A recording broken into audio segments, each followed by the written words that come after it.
শরীফ সাহেব,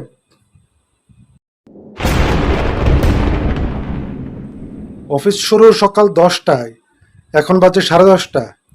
আপনি কি প্রতিদিন রাশিয়া থেকে বিভিন্ন টাইম জোন পাড়ি দিয়ে অফিসে আসেন?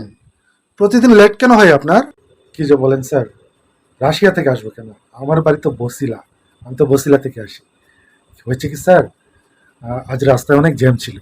রাস্তায় তো প্রতিদিন জ্যাম থাকে, তাই বলে কি আপনি প্রতিদিন লেট করে আসবেন? এক কাজ করেন শরীফ সাহেব, আপনি অফিসেই থেকে যান, রাতে এখানেই থাকেন, এখানেই ঘুমান, তাহলে আর আপনার লেট হবে না।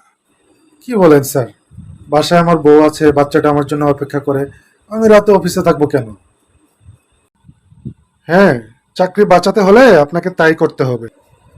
শালা খচ্চর একটা, নিজে সিঙ্গেল তো সবাইকে সিঙ্গেলই ভাবে। কিছু বললেন শরীফ সাহেব? না স্যার, কিছু বলিনি স্যার। আপনাকে কি বলবো স্যার, আপনি তো মহাজ্ঞানী। স্যার, আমি আপনার কথাটি ভেবে দেখব।